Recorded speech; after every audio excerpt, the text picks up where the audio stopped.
Seguimos aquí en TV Noticias 7.3, gracias por acompañarnos. La entrevista de interés, lo decía en el bloque anterior, tiene que ver con Odebrecht y este escándalo, ¿no? Hoy amanecimos con esta información, aunque ya sabíamos que la audiencia iba para largo y que se definiría en la madrugada.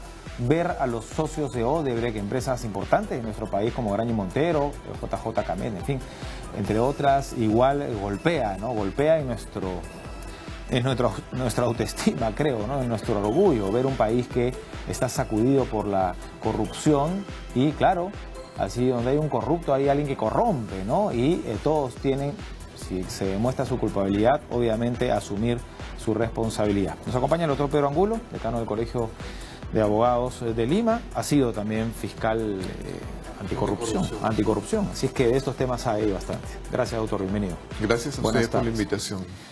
Comencemos por Barata, porque entiendo yo que Barata es el que se ha ido soltando información. Bueno, finalmente esto ha sido muy rápido y eso es lo que sorprende, ¿no? Que se incluye a las empresas socias y automáticamente se pide la prisión preventiva para sus representantes y el juez Richard Concepción Carguancho, que parece que al que parece que no le tiembla la mano, ¿no? Ha mandado prisión preventiva a estos señores. ¿Qué opinión en principio le merece esto? Bueno, en principio lo que quisiera recordar es que hace ya semanas y meses se venía diciendo como que la Fiscalía no había actuado o que no estaba haciendo nada. Y el tema es que eso ahora se evidencia que es absolutamente falso, porque han habido declaraciones, han habido pericias que no demoran pues una semana o 2 semanas o un mes, sino que demoran varios meses, las pericias con las cuales el doctor Hamilton Castro ha defendido su posición de pedir prisión preventiva para estas 4 personas, que no se trata de cualquier persona, y que han tenido su defensa, una defensa que ha sido rigurosa en sus ataques a los elementos de convicción del fiscal, y que evidentemente eso no puede improvisarse en una semana, 2 o 3, como dicen algunos, que como que ahora se sacan las cosas rápidas para salvar la responsabilidad, por lo que hay una acusación contra el fiscal de la Nación. Correcto. Y una denuncia contra el doctor Hamilton Castro. Definitivamente no es así. O sea, para usted no hay relación. ¿Por qué demoró tanto? Claro, lo que siempre nosotros hemos mencionado es que los tiempos de una investigación, los tiempos de la Fiscalía y de la Policía son diferentes a lo que uno quiere exigir, uno quiere ver ya las cosas ya terminadas, y no es así. Y sobre todo cuando no tienes toda la documentación. Por supuesto, en serio no se puede pedir una prisión preventiva si es que uno no tiene los elementos de juicio para convencer al juez. El juez es otra autoridad diferente al fiscal, que no le va a apañar, no le va a cubrir sus debilidades. En el sistema antiguo era así, a veces los jueces cubrían la debilidad de la fiscalía, ahora no, cada uno hace su trabajo y los jueces son rigurosos porque además están en la vista pública. Correcto. Entonces, definitivamente lo primero que quisiera decir es que la fiscalía estuvo haciendo su trabajo. Eso lo quería preguntar. Entonces, para entender este asunto, mientras que en el Congreso algunos decían el fiscal Sánchez está tratando de proteger a estos señores, en realidad el Ministerio Público ya estaba recabando información para llegar a este punto, sino que hay cosas que no se pueden saber tampoco, porque no se pueden difundir, ¿no? Porque hay un principio, el principio de reserva. Las investigaciones son reservadas, porque si estuvieran diciendo a todas voces qué es lo que están haciendo, definitivamente las personas se esconden, disfrazan números, documentos, etcétera, ¿no? Eso no se puede hacer. El sacar a Barata como en la condición de investigado ¿es un punto a favor, digamos, para la Fiscalía? Definitivamente, no. Más bien lo que había sido una demostración de falta de conversación, de coordinación entre fiscales, era que en un proceso está con la condición de colaborador y en otro más bien le abren un proceso. Eso no debió darse. Faltaba una coordinación, finalmente se ha saneado esto y deja la libertad para que él pueda colaborar, porque esa es la condición de aquel que busca un beneficio luego de haber participado en un ilícito. La realidad es que esa persona participó en un ilícito, esa persona merecería un proceso, pero como el Estado no tiene otra manera de saber elementos de juicio, sino es que por esa colaboración, entonces se tiene que canjear, y aquí hay un dame que te doy, esta persona va a lograr una beneficios. negociación, ¿no? Así es. y el Estado va a lograr hacer sus procesos para que no exista impunidad. Lo que pasa es que acá era Estado versus Estado, ¿no? Porque la Procuraduría quería defender la reparación, ¿no? Claro, pero el tema es que tiene que coordinar, porque el Estado no va a patear al Estado, pues, ¿no? Pero, digamos, se llegó a un buen puerto. En estos momentos ya estamos en una sola línea y felizmente parece. Pero Barata va a poder, digamos, ¿se le va a poder exigir una reparación o no? Es posible, dentro de, digamos, los beneficios, probablemente no el 100% de lo que fuera, pero, algo menos, sí, pero sí se le va a poder pedir. Ahora, lo que hay que entender, doctor, acá en países como Estados Unidos, es que en realidad la autoridad puede ir y solicitar una colaboración eficaz. Acá es al revés, ¿no? Entiendo yo que el imputado es el que pide, yo quiero ser colaborador, ¿no? De las dos maneras, vale de las dos maneras. Porque claro, pero no se llega nunca a ese entendimiento y es, digamos, el principio de esto es llegar hasta la cabeza, ¿no? Hasta el líder. Lo lamentable es que han habido momentos en los cuales sí ha habido crítica interna, porque recuerdo en el caso de Álvarez, de Ancash, ahí salió la información de que inclusive había un fiscal que le estaba diciendo a los colaboradores eficaces, ¿sabes qué? No colabores, estaba desanimándolos. Pues esas personas deben de dejar de pertenecer a la institución. Ahí tiene que ser el tema radical, porque sabemos que lamentablemente la corrupción no está solamente en la política ni en las empresas, también en las instituciones como el Ministerio Público, como el Poder Judicial, hay algunos niveles de corrupción que hay que erradicarlos. Pero habría que reflexionar sobre cuál es nuestro objetivo, digamos, ¿no? O sea, quiere decir, en la búsqueda de la justicia. Por ejemplo, yo veía la información en el bloque anterior sobre que Marcelo Odebrecht, ni más ni menos, va con arresto domiciliario, ¿no? Y él es el presidente, fundador de este grupo que ha, pues, remecido todo Latinoamérica. Y se va, ¿por qué? Porque entiendo yo que en Brasil lo que buscan es llegar a, digamos, al líder, a la cabeza, que finalmente, por contratos, en fin, involucrar a la política en todo esto para sacar provecho, ¿no? Sí, yo creo que en nuestro país, si más o menos analizamos nuestra historia, hemos mejorado un poco en esto. Digamos, están los tratados internacionales de lucha contra la corrupción, los procesos que se vinieron después de la caída de Vladimiro Montesinos y el señor Fujimori, ahora nuevamente con los presidentes que están procesados, presos, y ahora con este tema de los socios de Odebrecht, definitivamente yo diría que la justicia está en un buen momento. Felizmente está ahí Pablo Sánchez, felizmente está Duberly Rodríguez, que siempre mencionamos, ellas son personas que garantizan por su trayectoria que va a haber imparcialidad. El tema, pues el Congreso más bien no lo ha entendido así, ¿no? No lo ha entendido así. Ahora esto como una maraña, la mayoría, ¿no?, del Congreso. Esto como claro, bueno, finalmente porque no, creo que se han dado cuenta que no puede prosperar esta acusación. Ahora es una maraña, ¿no? Que hay que poco a poco, ¿no? Poco a poco. Pero ya cuando empieza a ceder, ya solito va fluyendo, ¿no? Es que estamos en un caso de criminalidad organizada. La criminalidad organizada, y además por muchos años, Odebrecht ya tenía muchos años de presencia en el Perú. Y eso quiere decir que en el tiempo han hecho trabajo sofisticado, han generado toda una oficina. Entonces, definitivamente saben hacer las cosas y ocultar a través de ingresos, depósitos, retiros, en cuentas en el extranjero. Es una maraña, efectivamente, y va a costar tiempo. Pero ya la base ya está. Ya está hecha. Justo le iba a decir, porque un poco la defensa ayer de los abogados de estos involucrados decía, en realidad, ese dinero era para otros conceptos, ¿no? Destinados a asuntos estrictamente comerciales, ¿no? Entonces hay que determinar también, hay que tratar de encontrar, chapar la mentira, como se dice, porque Odebrecht también decía eso, ¿no? La caja 1, la caja 2, si es que eran ilícitos.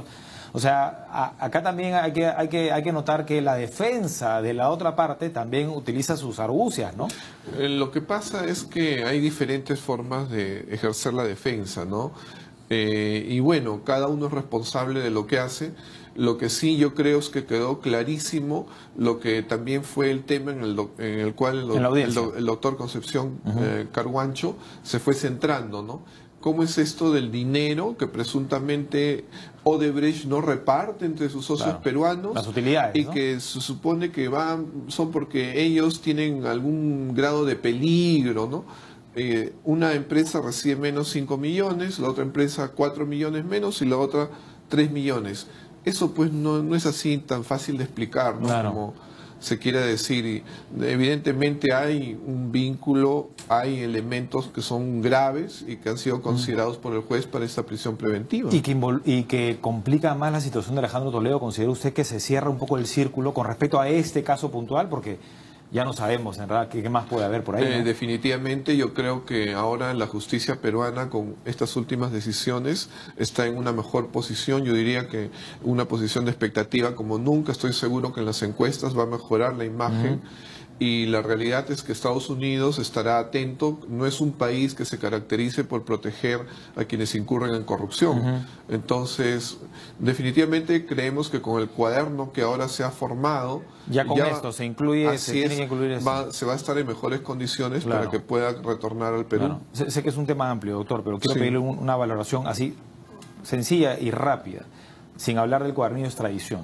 Pero usted considera que esta es la pieza que faltaba, porque ya sabemos de la plata de Maiman, ¿no? Del dinero que por ahí se lavó, sabemos ahora quién pagó, sabemos quién supervisó la entrega, sabemos cuál es la obra, entonces ya no queda, creo que más que determinar, ¿no? Definitivamente los testimonios últimos que se revelaron de quienes habían concertado y conversado ya lo hacen un caso bastante fuerte, ¿no? Definitivamente yo diría que está ya consolidado. Ya está consolidado. Sí, solamente sí, faltaría que el documento sea, o sea, consistente y en base a lo que Estados Unidos también solicita. Algunas traducciones de los documentos, ¿no? Pero yo creo que ya está consolidado. Doctor, el caso de Susana Villarán, ¿qué opinión le merece? Hay quienes consideran que es aún más grave que el caso de Ollanta-Humala y Nadine Heredia, que ya están, como sabemos, con prisión preventiva, toda vez que Villarán era autoridad, ¿no? Y además ya tenía contratos con estas empresas y según el testimonio ella solicitó un apoyo para la campaña revocatoria.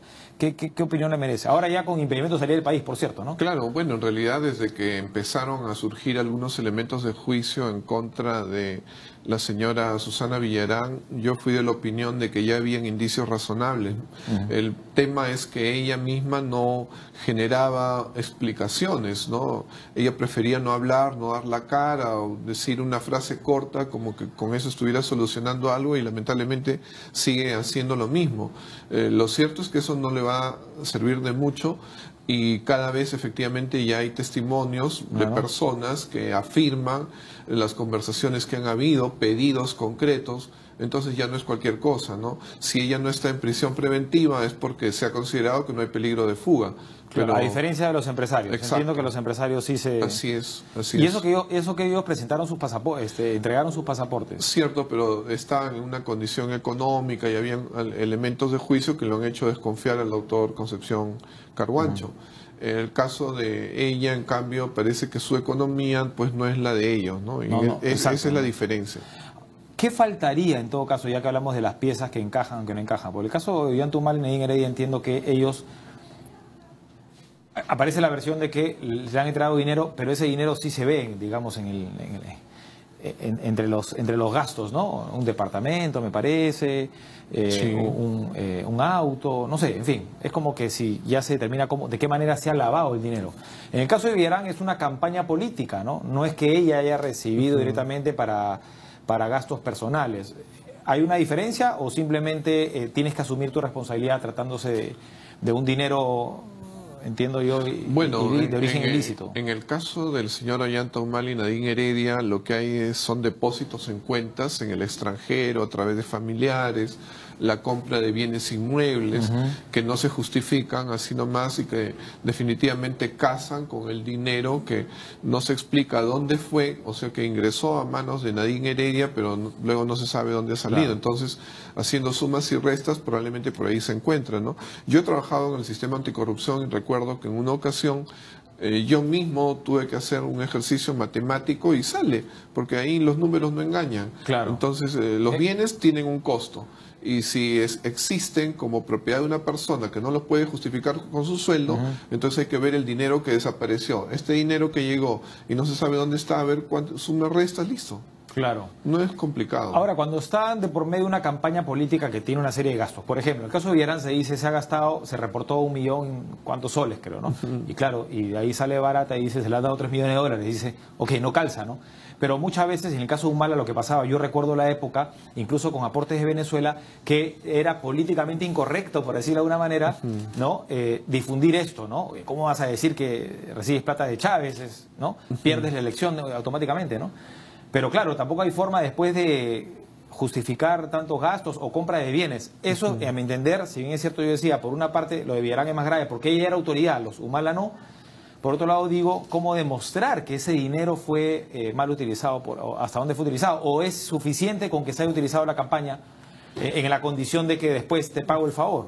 Claro, lo que pasa es que también ya era una modalidad de Odebrecht, ¿no? Odebrecht no solamente ingresaba a tener vínculos y relaciones con personas en el poder, sino con personas que estaban aspirando al poder. O sea, desde ya de la campaña estaban demostrando su buena fe, entre comillas, y adquirir compromisos que el más tarde pues ya se sabía cómo venían, y lamentablemente en el caso de Susana Villarán también ha habido eso, ¿no? Porque hay las construcciones que han habido con empresas afines a Odebrecht, claro.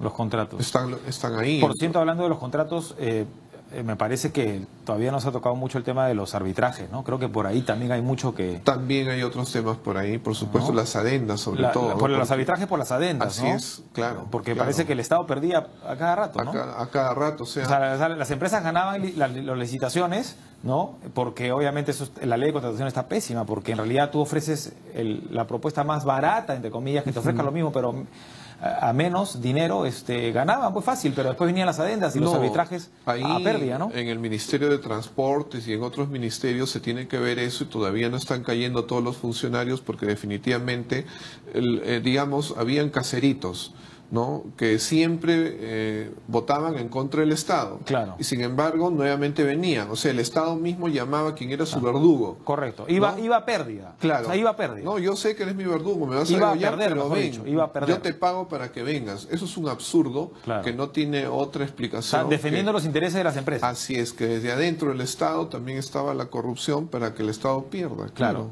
Entonces, ya tenemos el poder político, el poder empresarial, y faltaría el poder, ¿cómo llamarlo? De sus colegas, ¿no? Bueno, los árbitros, ¿no? Los árbitros, que claro, es el tema ya más legal. Era un círculo, ¿no? ahí cerrado, porque teóricamente no es explicable que quien siempre está votando en contra nuevamente llegue y todavía nombrado por el Estado. Claro. Ahora, usted, para ir finalizando, doctor, usted hace bien en destacar que la Fiscalía está haciendo la Fiscalía y el Poder Judicial están haciendo su trabajo, porque antes se hablaba de los corruptos, de los políticos corruptos, ¿no? Pero claro, donde hay un corrupto hay alguien que corrompe, ¿no? Claro, ¿no? Entonces, hoy en día están cayendo grandes empresarios. Esta es una buena señal también.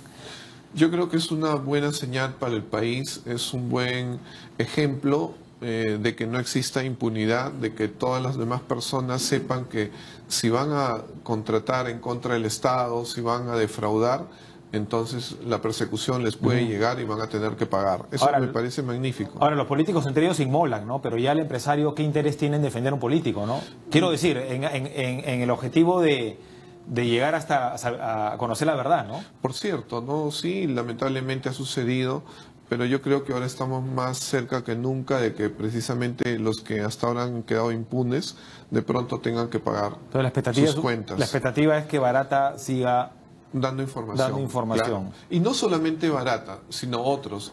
Hoy en día los empresarios se vuelven también, podrían volverse colaboradores. Podrían ¿no? ser colaboradores eficaces. Por eso yo decía, la política hay que reflexionar sobre qué cosa queremos, cuál es nuestro objetivo de buscar la justicia. ¿Queremos meter presos a los que están abajo o queremos llegar hasta definitivamente hasta arriba, ¿no? El país va a quedar saneado cuando los que han estado arriba sean los que paguen, todos. Un último puntito, doctor, que se me iba. En el caso de Humala y Heredia, entiendo que ellos han solicitado dejar la prisión preventiva, ¿no? Y ese es un recurso que se presentó hace bastante tiempo, 3 meses. Sí, suele demorar. Ya tengo entendido que en esta semana lo van a ver en la Corte Suprema. Ahora, eso también nos permite poco reflexionar con respecto a la prisión preventiva, ¿no? Hay aquellos que consideran que ya se está excediendo, que el Poder Judicial se está excediendo en aceptar estos requerimientos, ¿no? Además, teniendo en cuenta que no tenemos pues espacio tampoco en las cárceles, ¿no? Entonces se habla de los arrestos domiciliarios, en fin, estas figuras. Bueno, si lo han admitido, y eso es lo primero que ha sucedido, han admitido la casación, es porque consideran que hay que dar luces en relación a alguno de los temas involucrados en el tema de prisión preventiva. Eso es una primera línea de interpretación. Lo segundo es considerar y esperar que en la Suprema no exista debilidad, porque lamentablemente en la historia del país a veces los que se han jugado todo han sido los de la primera línea, los de la segunda, y más bien en la Suprema los que son los más poderosos serán los más débiles. En la última instancia. Sí, pues esperemos que eso no se dé ahora. Ya, pero no hay una, le iba a decir autocrítica, porque usted ya no está en el Ministerio Público, pero ¿no considera también que es, digamos, siendo abogado del diablo, que se necesita ya la denuncia, ¿no? Definitivamente. O sea, hay que formalizarla. Siempre lo hemos mencionado. Apenas se dio la prisión preventiva, decíamos que para legitimarla esperábamos que dentro del menor tiempo posible ya de una vez estuviera la acusación, ¿no? Para ya ir al juicio oral. Correcto, que la Fiscalía denuncie y que el juez finalmente acuse, ¿no? Claro, claro. ¿Y por qué se sigue demorando este asunto? Supongo que estarán ajustando algunas cosas porque en la investigación es dinámica. Así como aparecen nuevos elementos, de pronto pueden aparecer también algunas dudas. Yo supongo que ya para consolidar el caso tienen que desaparecer todas las dudas de tal modo que se tiene un caso en forma como para presentarlo. Usted, en todos los casos que hemos hablado, Saulo Villarán, que no está con prisión preventiva, ¿usted sí apoya esa medida? De prisión preventiva. Sí, yo sí, mientras hayan fundamentos... O sea, en el caso de Humala Heredia hay fundamentos. Sí, no tiene que diferenciarse, ¿no? Porque a veces a otras personas, porque no tienen poder económico, rápidamente van a prisión y la única diferencia es el poder económico. Claro. La relación en el caso de los Humala Heredia era el peligro de fuga. Bueno, prácticamente... Y habían bastantes elementos de peligro de fuga. Eso no cambia, ¿no? Por más que te los elementos están ahí en la prisión, ¿no? Y fueron debidamente analizados, claro. Entonces es probable que no prospere eso. No creo que prospere. Bueno, doctor, gracias, muchas gracias por haber venido y bueno, estaremos al tanto, seguramente van a haber más temas por conversar próximamente. Ojalá que Barata también cante, como se dice, ¿no?